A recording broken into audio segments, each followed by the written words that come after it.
المتفرد بالعزة والجلال جل عن الشبيه والمثال أرسل الله بالجبال وأنشأ السحاب الأرض تكرم على العباد بالعطاء والإفضال فمن شكر الجزال وإن لم يشكر فزال أحمده حمد الشاكرين في كل حال وأشهد أن لا إله إلا الله وحده لا شريك له وأشهد أن محمدا عبده ورسوله أشرف من نصر الله صلى الله وسلم وبارك عليه وعلى آله وصحبه والتابعين ومن تبعهم بإحسان إلى يوم المآل أما بعد فاتقوا الله عباد الله فاتقوا الله عباد الله تقوى من أجاب فأناب وراجع فذاب وآثر فاهتدى وينكر فاحذر وتزود لرحيله وتأهب لسبيله وتزودوا فإن خير الزاد التقوى. معاشر المؤمنين إن من أعظم العبادات وأرجاها وأجلها وأسماها عبادة الشكر فكم أسبق الله علينا من نعمة ومن علينا بمنة وكشف عنا من كربة وكشف عنا من كربة وفرج عنا من همة ولو كشف الله لنا الغطاء عن ألطافه بنا لذابت قلوبنا محبة وشكرا له وشوقا إليه فنعمه تطرأ علينا في كل حين نتقلب بها ممسين ومصبحين وآتاكم من كل ما سألتموه وإن تعدوا نعمة الله لا تحصوها فمقابلة نعم الله بالشكر ومعرفة ما يجب لها من الحمد والذكر واجب على كل مسلم وحتم لازم على كل مؤمن وذلكم هو السبيل لزيادة النعم ودوامها كما أن عدمه سبب لزوالها وضلالها فالنعم إذا شكرت قرت وإذا كفرت مرت قال تعالى وإذ تأذن ربكم لئن شكرتم لأزيدنكم ولئن كفرتم إن عذابي لشديد. عباد الله إن الشكر هو صفة الأنبياء والمرسلين وقد أخبر الله تعالى عن نبيه نوح عليه السلام فقال إنه كان عبدا شكورا وقال عن نبيه إبراهيم عليه السلام شاكرا لأنعمه إذ اجتباه وهداه إلى صراط مستقيم. وكان النبي صلى الله عليه وسلم إذا جاءه أمر يسره خر ساجدا شكرا لله وامتنانا. وأحب خلق الله إلى الله من اتصف بصفة الشكر وداوم عليها كما أن أبغض خلقه إليه من عطلها واتصف بضدها. وقد كتب من عظم منزلة الشكر أن الله تعالى سمى نفسه شاكرا وشكورا وسمى به الشاكرين فأعطاهم بوصفه وسماه باسمه وحسبك بهذا محبة للشاكر وطنا. فالشكر ثواب عظيم وأجر عظيم قال العزيز العليم وسيجزي له الشاكرين. ولم يكن الله الآية جزاء الشكر ليدل ذلك على كثرته وعظمته. واعلموا يا عباد الله أن الشكر أمان من العقوبات ونجاة من المكروهات. قال الله عز وجل: ما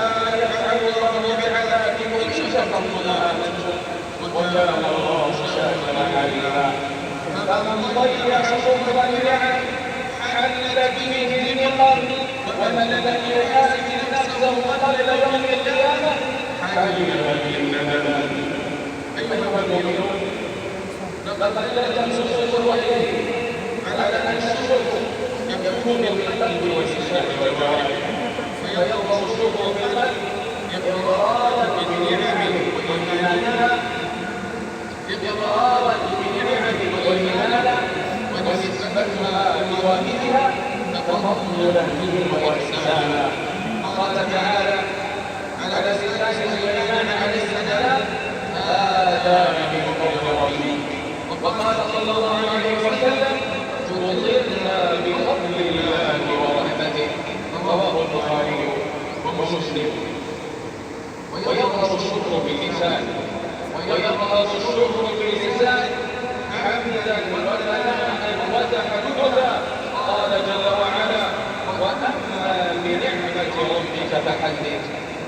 وكما يظهر الشكر بالجوارح عبادة وطاعة واستعانة، فصرف النعم فيما يطلب هو حقيقة الشكر وغفرانه. قال جل شأنه: اعملوا آل داود شكرا وقليل من عبادي الشكور. وعن عائشة رضي الله عنها أن رسول الله صلى الله عليه وسلم كان يقوم من الليل حتى تتفطر قدماه، فقالت عائشة رضي الله عنها: لما تصنع هذا يا رسول الله؟ فقد غفر الله لك ما تقدم من ذنبك وما تأخر. فقال: أفلا أحب أن أكون عبدا شكورا. رواه البخاري. وكما أن الشكر يكون بتسخير النعم بتحقيق الفضائل، وكما أن الشكر يكون بتسخير النعم بتحقيق الفضائل، فكذلك يكون بالتوكل والحذر من أن تكون النعم رضية بالمعاصي وكذلك فالمعاصي نار النعم تأكلها كما تأكل النار الحطب. وكذلك يا عباد الله، وبذلك يعلم يا عباد الله أن الشكر لله هو الاعتراف بنعم الله والتحدث بها والاستعانة بها على طاعته دون معصيته، ولا بد أن يقترن هذا بالخضوع لملكه ومحبته. فبهذه الأركان يكون الشكر تاما. أيها المسلمون، وإن من المسائل المعينة على تحقيق الشكر أن يتأمل العبد في نعم الله وأن يستحضرها في كل حين، وأن ينظر في أمور الدنيا إلى من هو أسلم منه، وأن يعلم أن الله سائله يوم القيامة عن النعم وعن شكرها. وقد كذلك يريد أن يطلب العبد من ربه الإعانة على الشكر. فقد أوصى النبي صلى الله عليه وسلم معاذا فقال: أوصيك يا معاذ، أوصيك يا معاذ، لا تدعن في دبر كل صلاة أن تقول: اللهم أعني على ذكرك وشكرك وحسن عبادتك. رواه أحمد. اعلموا رحمة الله أن العبد مهما أطاع ربه وشكره وتقرب إليه بأنواع القربات والطاعات فلن يكون الشكر على المال والمال، لأن شكره لله هو محل توحيد من الله. وكلما كان العبد أكثر شكرا وكلما كان العبد أكثر شكرا فالله أكبر وسيجزي الشاكرين. فاشكروا ربكم على ما حماكم من النعم وأولاكم من النعم ودفع عنكم من النقم وما أصابكم من جميع العطايا والكرم. عباد الله، وفق الله لكم القرآن والسنة ونفعني وإياكم بما فيهما من البينات والحكمة. أقول قولي هذا أستغفر الله لي ولكم فاستغفروه إنه هو الغفور الرحيم.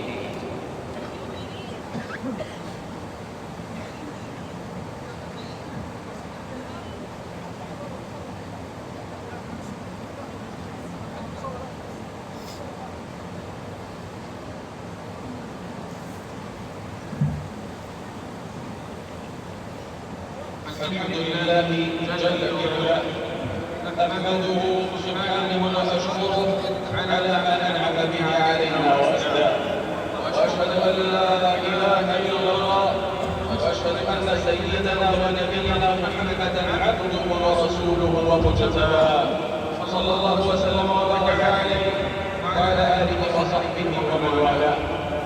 أما بعد، أمة الإسلام، إن أعظم الشكر هو توحيد الله تعالى والمبادرة إلى عبادته وأداء فرائضه وواجباته والبعد عن محرماته. قال تعالى: فلله فاعبد وكن من الشاكرين. كما أن أعظم كفران النعم هو القرآن، كما أن أعظم كفران النعم هو الكفر بالله وترك فرائضه وواجباته وفعل المعاصي. ثم اعلموا رحمكم الله أن النعم نوعان: مستمرة ومتجددة.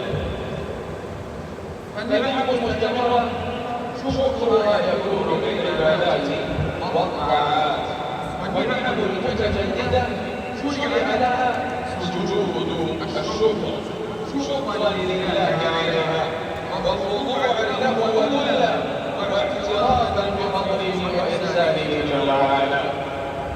اخوة الايمان، وان من النعم المتجدده ما يعين الله تعالى على الامه من مواسم الخيرات في الشهور والايام. وقد اضلكم شهر يغفل عنه كثير من الانام، وهو شهر شعبان الذي ترفع به الاعمال. عن سلمة رضي الله عنه قال: قلت يا رسول الله، لم أرك تصوم شهر من الشهور ما تصوم من شعبان.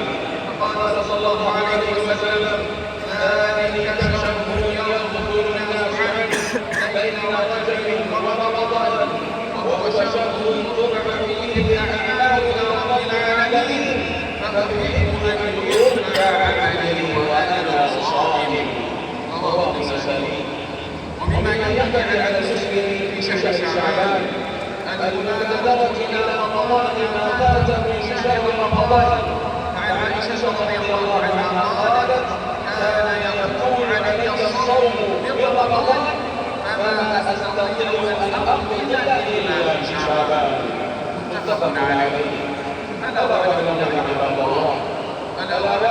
عباد الله أن من النعم الكبرى ومن العلوم التي تستوجب منا الشكر والامتنان ما أكرم الله به عباده من نعمة الإيمان والأمن والأمان، وما نعيشه في قبولها بطلب عيش وسعادة واطمئنان في ظل نهاية الرشد.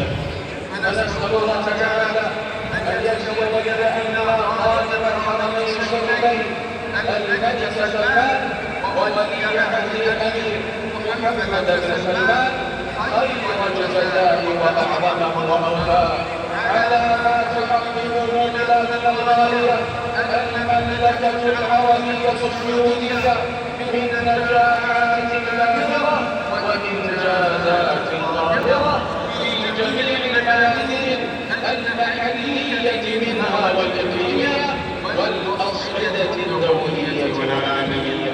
فنسأل الله جل وعلا أن يحفظ لنا هذه البلاد عقيدتها وإيمانها وولاة أمرها وأمنها ورخاءها واستقرارها وإمارها، وأن يجعلها شامخة عزيزة إلى يوم الدين. عباد الله، هذا وصلوا وسلموا رحمكم الله على خير الشاكرين وإمام الذاكرين وقدوة الخلق أجمعين، كما أمركم الله بذلك في كتابه المبين، فقال: إن الله وملائكته يصلون على النبي يا أيها الذين آمنوا صلوا عليه وسلموا تسليما. اللهم صل وسلم وبارك على عبدك ورسولك الأمين وعلى آله الطيبين الطاهرين وعلى أزواجهم وعلى المؤمنين، وارض اللهم عن الخلفاء الأربعة الراشدين وعن الصحابة أجمعين والتابعين ومن تبعهم بإحسان إلى يوم الدين، وعنا معهم بعفوك وجودك وإحسانك يا أكرم الأكرمين. اللهم أعز الإسلام والمسلمين، اللهم أعز الإسلام والمسلمين، اللهم أعز الإسلام والمسلمين، واحمد حوزتين واجعل هذا البلد آمنا مطمئنا رخاء وسائر بلاد المسلمين يا رب العالمين. اللهم أعنا على ذكرك، اللهم أعنا على ذكرك وشكرك وحسن عبادتك. ربنا أوزعنا أن نشكر نعمتك التي أنعمت علينا وعلى والدينا، وأن نعمل صالحا ترضاه، وأغفر لنا في ذرياتنا إنا تبنا إليك وإنا من المسلمين. اللهم إنا نعوذ بك من زوال نعمتك، اللهم إنا نعوذ بك من زوال نعمتك وتحول عافيتك وفجاءة نعمتك وجيش سخطك. اللهم آمنا في أوطاننا واحفظ ولاة أمرنا وأيد الحق إمامنا وولي أمرنا خادم الحرمين الشريفين وولي عهد الأمين، ووفقه وأعوانهم بكل ما فيه صلاح وعز ونصر للبلاد والعباد إنك أنت الكريم الجواد. اللهم وفق ولا تنظر المسلمين بكل ما تحب وترضى واجمع كلمتهم على الحق والهدى يا رب العالمين. اللهم احفظ وانصر رجال امننا، اللهم احفظ وانصر رجال امننا وجنودنا على دورنا وكن لهم عونا ونصيرا ومؤيدا وظهيرا انك سميع الدعاء. اللهم نجد هم المهمومين ونفس كرب المكروبين واقض الدين عن المدينين واشف مرضانا ومرضى المسلمين، وارحم اللهم موتانا وموتى المسلمين يا رب العالمين. اللهم بارك لنا في الشهور، اللهم بارك لنا في الشهور والايام، ويسر لنا الطاعات في شعبان، وامن علينا ببلوغ شهر رمضان، وامن علينا ببلوغ شهر رمضان، وامن علينا ببلوغ شهر رمضان يا رحيم يا رحمن. عباد الله، إن الله يأمر بالعدل والإحسان وإيتاء ذي القربى وينهى عن الفحشاء والمنكر والبغي يعظكم لعلكم تذكرون. فاذكروا الله العلي العظيم الجليل الكريم يذكركم ولذكر الله أكبر. والله يعلم